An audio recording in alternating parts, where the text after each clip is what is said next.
Hello दोस्तों, आज हम सभी लोग क्लास 10th का मैथ में जो आपकी एक्सरसाइज 7.1 है उसमें हमने आपकी एक्सरसाइज को स्टार्ट कर दिया है, जिसमें एक एक क्वेश्चन करके हम सभी लोग इस लेसन का अध्ययन बेहतरीन तरीके से करते चले आ रहे हैं। तो आज इसी कड़ी में हम प्रश्न नंबर 4 के बारे में अध्ययन करेंगे। तो दोस्तों एक बार क्वेश्चन को हम लोग पढ़ लेते हैं। आपका क्वेश्चन दिया गया है कि जांच कीजिए कि क्या बिंदु ब्रैकेट में 5 -2, दूसरे ब्रैकेट में 6 और तीसरे ब्रैकेट में 7 एक समद्विबाहु त्रिभुज के शीर्ष हैं। मतलब आपको इसमें ये सिद्ध कर देना है, यानी लगाने के बाद आपको ये दिखा देना है कि यह एक समद्विबाहु त्रिभुज है। कौन से त्रिभुज है? समद्विबाहु त्रिभुज है। तो दोस्तों एक बार हम त्रिभुज पे थोड़ा सा प्रकाश डालते हैं। आइए दोस्तों थोड़ा सा हम त्रिभुज के बारे में आप लोगों को अवगत कराएं। तो देखिए, अगर त्रिभुज में देखा जाए तो आप जानते हैं कि त्रिभुज का मतलब ये होता है कि समतल पर किन्हीं 3 भुजाओं से घिरी हुई बंद आकृति क्या कहलाती है? त्रिभुज कहलाती है। ठीक है, और समझते हैं आप कि त्रिभुज तो त्रिभुज का मतलब ये होता है त्रि मतलब और प्लस भुज। आप समझ सकते हैं कि त्रि मतलब क्या होता है? 3 और भुज मतलब क्या होती है? भुजा। इसका मतलब समझ गए होंगे कि जिसमें 3 भुजाओं का वो वर्णन किया जाता है, यानी समतल पर 3 भुजाओं से घिरी हुई बंद आकृति क्या कहलाती है? त्रिभुज कहलाती है। ठीक है, अगर अब भुजाओं के आधार पर हम देखते हैं, यानी भुजाओं के आधार पर अगर देखा जाए तो त्रिभुज 3 प्रकार के होते हैं। कौन कौन से होते हैं डियर? एक आपका होता है समबाहु त्रिभुज, दूसरा आपका होता है समद्विबाहु त्रिभुज, दूसरा आपका क्या होता है, और तीसरा आपका होता है कि विषम बाहु त्रिभुज। कौन सा त्रिभुज? विषम बाहु त्रिभुज। तो ठीक है दोस्तों, तो समबाहु त्रिभुज का मतलब ये होता है जो आपका मैटर होता है वो सब आपके हेडुओं में छिपा होता है। देखिए आप एक बार समझ लीजिए, समबाहु जब इसका हम विच्छेद करेंगे तो सम प्लस क्या होता है? बाहु होता है। सम प्लस क्या होता है? बाहु। आप समझ सकते हैं कि सम का मतलब क्या होता है? बराबर, और बाहु का मतलब क्या होता है? भुजा। और त्रिभुज का मतलब समझते हैं 3 भुजाओं के। मतलब आपका ये हो जाएगा कि ऐसा त्रिभुज जिसकी तीनों भुजाएं क्या होती हैं? बराबर होती हैं, वो समबाहु त्रिभुज कहलाता है। समद्विबाहु, सम मतलब बराबर, द्वि मतलब दुई, बाहु माने भुजा। मतलब ऐसा त्रिभुज जिसकी 2 भुजाएं बराबर होती हैं समद्विबाहु त्रिभुज कहलाता है। तीसरा आपका है कि विषम बाहु त्रिभुज। विषम का मतलब ये होता है जो किसी से मैच न करे, अर्थात आप कह सकते हैं कि ऐसा त्रिभुज जिसकी कोई भुजा, यानी जिसमें तीनों भुजाएं आपस में बराबर न हो, विषम बाहु त्रिभुज कहलाता है। यानी उसके, ठीक है, तो अब आप समझ सकते हैं कि आपका इसमें किसका वर्णन किया गया है? समद्विबाहु त्रिभुज का वर्णन किया गया है। तो आप समझ गए होंगे कि समद्विबाहु का मतलब ये क्या होता है? कम से कम त्रिभुज की 2 भुजाएं क्या होनी चाहिए?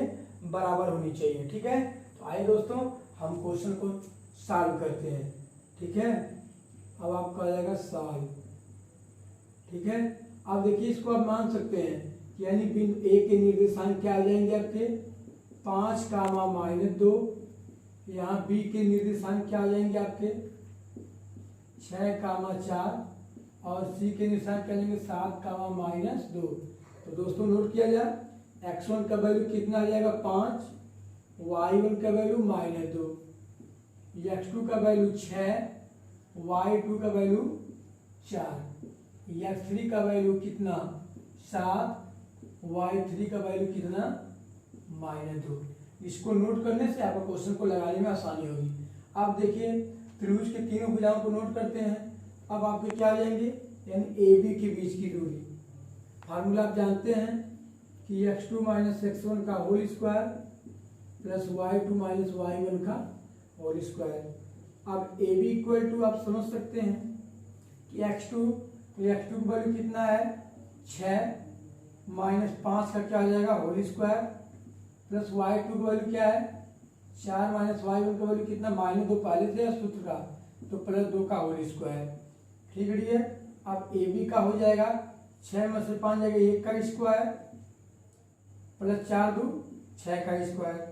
ए बी इक्वल टू हो जाएगा आपका 1 + 36 अर्थात आपका आ जाएगा कड़ी में 37 इकाई। ठीक है, यानी डी भी आपका हो गया ए बी के बीच की दूरी। ठीक है, ठीक उसी प्रकार निकालेंगे बीसी के बीच की दूरी। किसकी दूरी बीसी के बीच की दूरी। अब आपका होता है कि x3 - x2 का whole square plus y3 - y2 का होल स्क्वायर सूत्र से। तो BC इक्वल टू आपका हो जाएगा x3 का वैल्यू कितना 7 माइनस x2 का वैल्यू कितना 6 का स्क्वायर प्लस y3 का वैल्यू कितना आपका है -2 फिर माइनस y2 का वैल्यू कितना 4 का होल स्क्वायर। अब आपका हो जाएगा BC इक्वल टू 7 में 6 जगह 1 का स्क्वायर प्लस या -6 का स्क्वायर। अब 1 का स्क्वायर 1 होता है, इसका हो जाएगा 6 36 अर्थात कितना हो जाएगा कड़ी में 37। यानी BC की वैल्यू भी कितना आ गया 37। अब हमें निकालना AC के बीच की दूरी। किसकी दूरी AC के बीच की दूरी जब निकालेंगे तब आपका हो जाएगा यानी x1 - x3 का whole square plus y1 - y3 का whole square. AC equal to क्या हो जाएगा आपका x1 का वैल्यू कितना 5 माइनस x3 का वैल्यू कितना है -7 का होल स्क्वायर प्लस y1 इसका मान -2 है फिर y3 तो a प्लस क्या हो जाएगा आपका 2 का स्क्वायर हो जाएगा। अब AC इक्वल टू आपका हो जाएगा -2 बचेगा होल स्क्वायर ये इससे कट जाएगा। अब AC का इक्वल क्या हो जाएगा 4 AC इक्वल टू क्या हो जाएगा 2 क्या हो जाएगा आपका 2 इकाई। अब हम देख रहे हैं डी आपका दिया गया है कि इसमें त्रिभुज में कितनी भुजाएं होती हैं 3 भुजाएं होती हैं। अब लिखा जाएगा AB बराबर BC is not equal to AC, क्योंकि हम जान रहे हैं कि AB का वैल्यू कितना है करीब 37, BC का वैल्यू कितना है करीब 37, लेकिन इसका वैल्यू कितना दिया गया था 2।